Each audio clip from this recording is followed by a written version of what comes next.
What got you lean in your 20s isn't guaranteed to work in your 30s. This is the age that most guys gain more body fat as their metabolism declines, along with many other life changes like progressing in your career, growing a business, or even starting a family and trying to maintain some kind of a social life. But getting leaner than 99% of 30-year-olds isn't about taking an all or nothing strict diet or training approach, because guys who do that often yo-yo for years and are even fatter by 40. I'm going to show you why metabolic decline affects men in their 30s and what you can do to get your metabolism shedding fat like a 20-year-old to get lean and stay lean. But first, you need to see how your metabolism declined so I can show you how to fix it. Just to quickly clarify, our metabolism is not some magical thing that only works for genetically blessed guys. Our metabolism is simply all of the energy that we burn within a day. So whether you're 30 or 39, your metabolism is still functioning, but maybe not like it was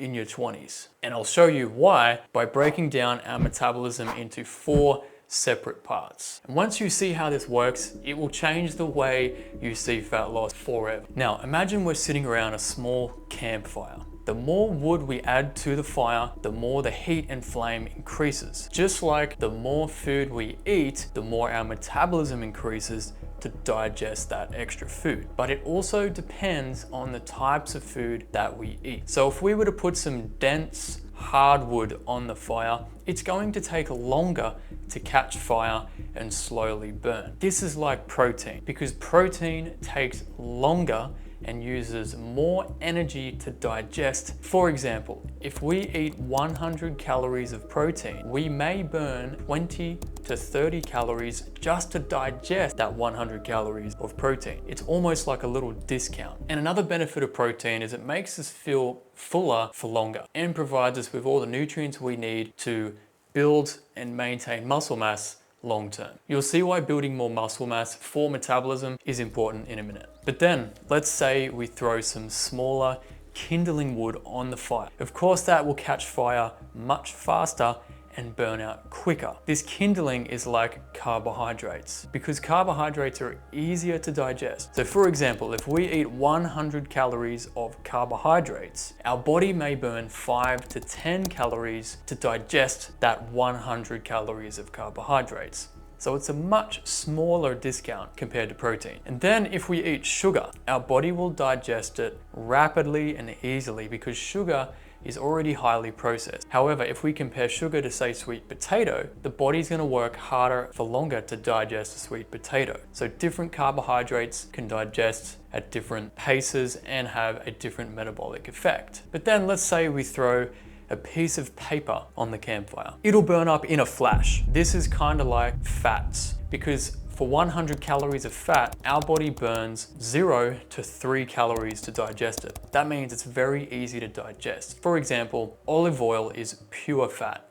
It does not take much effort for our body to digest olive oil. So everything I just explained is called the thermic effect of food. And this becomes a problem for most guys in their 30s who are busy juggling their career, their business, their family, and their social life, because they need to rely on quick, easy, and convenient foods, or they may have to eat out often and even attend networking drinks and dinners and stuff like that. So this means, without even realizing it, their typical diet can consist of easy to digest foods, which means they're eating more carbohydrates, more fats, and less protein. As a result, this decreases their thermic effect of food, which decreases their metabolism over time, yet leaves them feeling hungry despite eating more unhealthy food. However, the thermic effect of food is the smallest part of our metabolism. It's approximately 5% or less, depending on the types of foods that we eat and how much we eat in a given day. But there is one simple way to increase it, which I'm going to explain in a minute. This leads us to part 2, which has a much bigger impact on our metabolism. Now imagine that our car is parked in our driveway and the engine is turned off, which means it's not burning any fuel. But as soon as we get in the car to drive to work, to a meeting, to the shops, to pick up the missus or the kids, the car is burning fuel, also known as energy. And then when we arrive back at home or at our destination, we park the car and we turn it off. Well, the car is a lot like our body when we exercise or work out. If we do a 20-minute walk, we may burn 100 plus calories. If we do a 40-minute workout, we may burn 200 plus calories, and if we do a 1 hour jog or cycle, we could burn up to 600 calories. But as soon as we stop exercising, our body returns back to its idle metabolic state, which we're going to talk about more in a minute. But this is a problem for guys who have fallen off the workout wagon, because it is easier in our 20s with fewer responsibilities and more time to be active, go out with friends, play sports, hit the gym, party, whatever. But as life gets more busy, stressful, and hectic, it's tough to hit the gym every single day. And it's also easy to miss workouts due to deadlines, travel, and just being too busy throughout the work week. So what I just explained is called EAT. And it's got nothing to do with eating food, but it stands for our exercise activity thermogenesis. This is all the calories we burn deliberately doing exercise, and it can impact our metabolism by up to 30%. But if we don't exercise, it has zero impact. And this leads us to part 3, which has an even bigger impact on our metabolism, positively and negatively. Do you ever feel like your smartphone runs out of battery way quicker than you expected? And when you investigate why, it turns out there was all these apps running in the background that you didn't really take notice of. Well, this is like all the energy that we burn throughout the day that we don't really notice. Like taking a shower, typing on a keyboard, making a coffee, walking to the bathroom, tapping your foot under the desk, moving your hands around, cleaning up our desk, eating food. It's all these little incidental movements that we don't pay attention to, that are not deliberate exercise. But behind the scenes, it's keeping our metabolism burning more energy across the entire day, just like the hidden apps burning the battery on our phone. So unless you're a pro athlete who does hours of deliberate exercise every day, this is going to be the second biggest part of your metabolism day to day. The problem is this part of our metabolism often crashes when guys reach their 30s, because they're often sitting down for breakfast, then sitting in the car or the bus or the train to go to their office, and sitting at the desk in their office, sitting in a meeting, sitting for coffee, sitting for lunch, sitting back in the car on the way to go home, sitting at the dinner table, sitting on the couch, and then they're in bed. So the busier they get, the more their incidental movement declines, thus reducing their metabolism even further. And this part I just explained is called NEAT, which stands for non-exercise activity thermogenesis. And this can account for 20 to 30% of our daily metabolism. But there's one more big piece to the metabolism puzzle. And this next part I'm about to explain is the foundations for our metabolism and has the biggest impact on our metabolism long term, and you'll see why in a minute. So imagine you've parked your car in your driveway, but the engine is running 24/7 even when you don't drive it. So it's not burning a lot of fuel quickly, but it is burning a little bit of fuel constantly every 24 hours. Well, our metabolism does this too, and it's called our BMR, which stands for basal metabolic rate. Our BMR makes up for 60 to 70% of our total metabolism breakdown, depending on how active the other parts are that we just discussed. But here's the catch: our BMR naturally declines with age, and it's this natural decline that men start to notice in their 30s, which can progressively get worse towards our 40s. What makes this worse is when guys fall off the workout wagon. As a result, they rapidly lose muscle mass, which lowers their BMR even more. This is because muscle mass increases our BMR or decreases it, depending on whether we're maintaining more muscle or losing muscle. But there is one way to elevate our BMR, which we'll cover in a sec. So now that you know the 4 parts of our metabolism and why our metabolism declines so quickly in our 30s, the trick is to now get your body into a metabolic incline. And the best way to do this is to get your body from a low muscle, high fat ratio to a high muscle, low fat ratio. And this is exactly what Ray did when he realized that he was on track for a typical 30-year-old dad bod. And by doing what I'm about to show you, he got his body more ripped than it was in his 20s, even while traveling 2 to 3 times a month. The first part we optimized was the thermic effect of food. And the best way to increase that is to optimize your nutrition plan for a variety of real protein. This is like throwing more and more hardwood on the campfire so that your body is working harder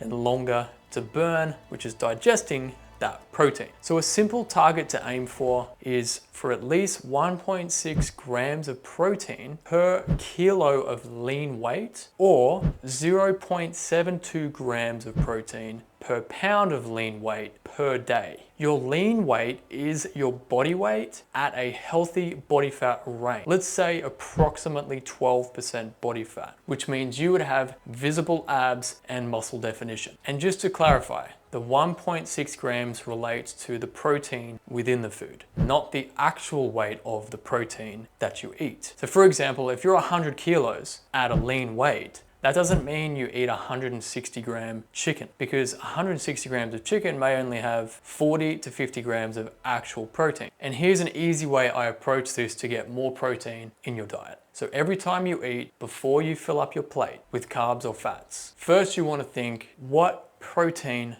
am I eating? Once you've identified the protein you're eating and the quantity, then you can fill the gaps with carbs, fats, veggies, salad, whatever you like, provided it fits your fat loss budget. And the good news is the more protein you eat, the more this increases your thermic effect of food and also keeps you fuller for longer, helping you to build and maintain more muscle mass long term. Next, we focused on part 2. And if you do this next part right, you'll actually get a double metabolic effect. So when it comes to your exercise activity thermogenesis, basically the exercise calories that you burn in a day, there's only so much time that you have to work out with a busy lifestyle. So for Ray, this meant doing 3 workouts a week. This is something he could sustain whether he was at home, in a different state, or traveling somewhere where there wasn't even a gym. And I customized his program to work no matter where he was in the country. And because he was able to stick to the 3 workouts a week, that meant that every week he's getting stronger and building more muscle, which is over time enhancing his BMR, plus the calories he's burning by doing the 3 workouts a week as well. And this is why training properly is so important, because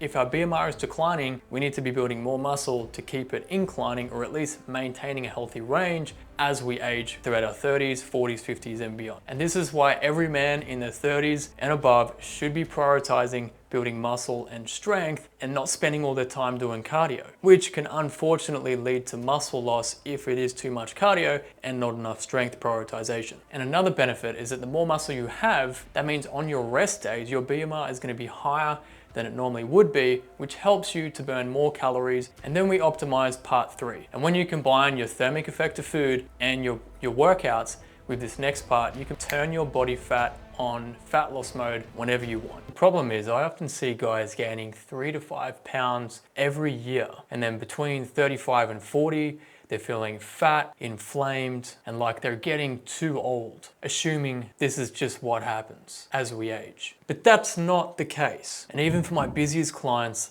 like Ray, getting leaner and increasing our metabolism is totally achievable when you can find more ways to do what I'm about to explain. For example, taking phone calls while walking, using a standing desk, taking the stairs instead of the elevator or the lift, parking further away, getting up to go refill your water bottle, walking to go and get your lunch or your coffee instead of getting it delivered, going to meet someone nearby instead of chatting with them on the phone or emailing them in the office. Basically, any excuse to get up, move around, is going to help you increase your NEAT across the entire day. And doing this can practically double your step count once you make a habit of getting off your ass without even needing to go to the gym or step onto a treadmill. And here's the cool part. When you optimize all 4 parts of your metabolism that I just explained, there is no reason why you can't get your body lean, fit, and strong just like Ray did. And now that we've covered these 4 parts, here's how it looks all stacked together. So imagine there's a guy in his 20s, and you can see that he's got his BMR at the bottom, then he's got physical activity. This includes his non-exercise activity and his workout activity, and then there's a thermogenesis at the top relating to the types of food. He may work out 3 or 4 days a week, goes outside often,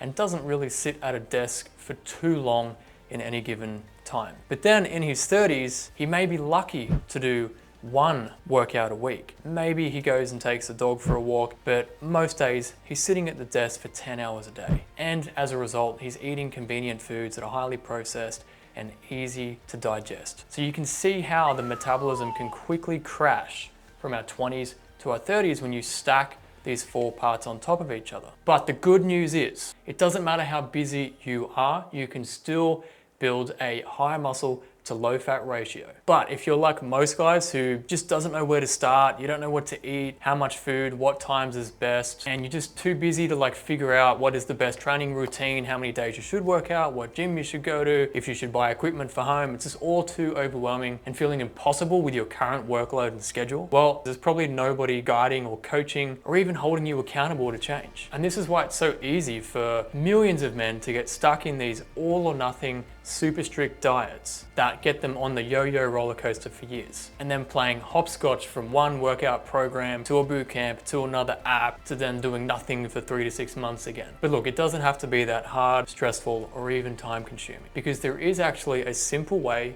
to get and keep your body in a fat loss mode, which will get you a lean physique while still enjoying tasty meals with the family or networking lunches with partners, clients, or colleagues, while only training 3 times a week. And if you want to see my method on how to do that, go and watch this video here where I outline it in detail.